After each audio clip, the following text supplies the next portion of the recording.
kami menyembah Dikau, ya Tuhan, dan bersyukur kepadamu. Sebab dengan salib suci-Mu, Engkau telah menebus dunia. Perhentian pertama, Yesus dihukum mati. Bagaikan penjahat, Yesus dihadapkan kepada Pilatus untuk diadili. Pilatus takut kehilangan simpati rakyat, maka Yesus didera. Akhirnya demi kepentingan pribadi, Pilatus menjatuhkan hukuman mati yang tidak adil. Namun, Yesus dengan tenang, sabar, dan rela menerimanya.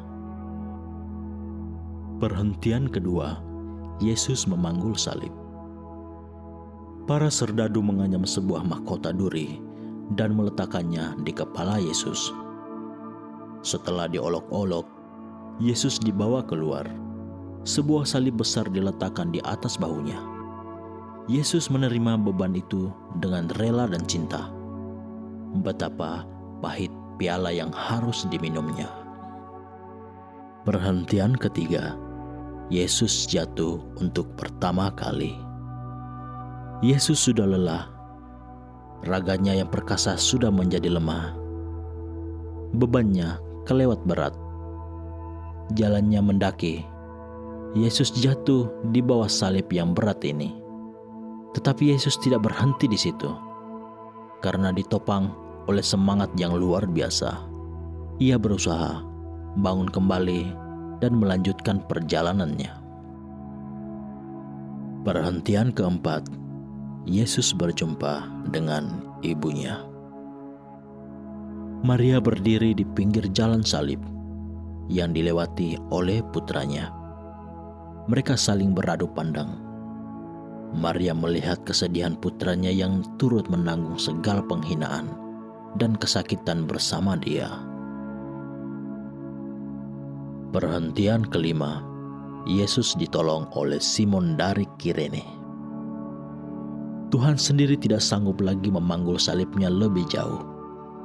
Algojo memaksa seorang petani yang baru pulang dari ladangnya untuk membantu Yesus memanggul salibnya. Tuhan bersabda, "Setiap orang yang mau mengikut aku, ia harus menyangkal dirinya." Perhentian keenam, Veronika mengusap wajah Yesus.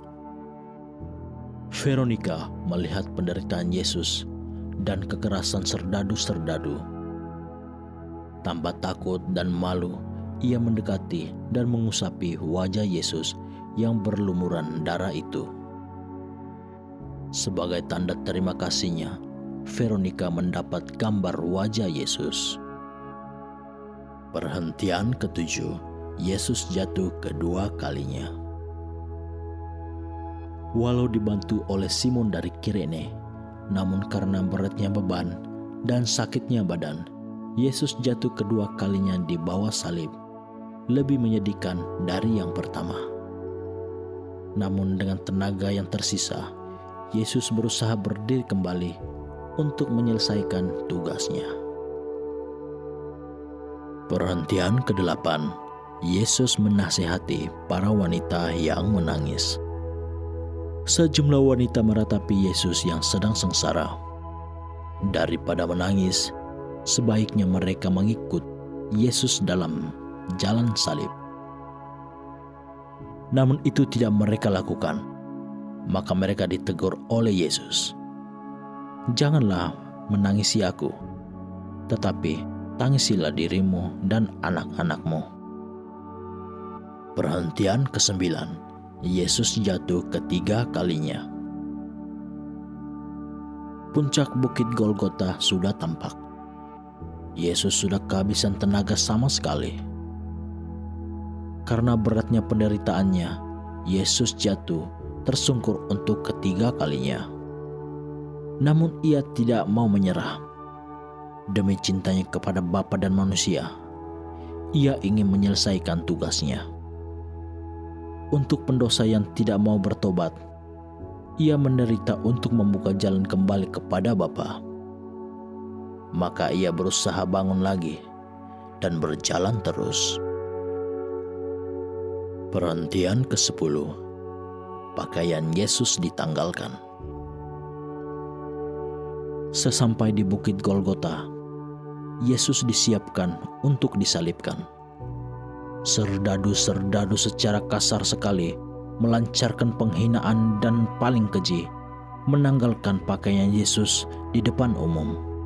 Dan luka-luka bekas penderitaan mulai berdarah lagi. Perhentian ke-11.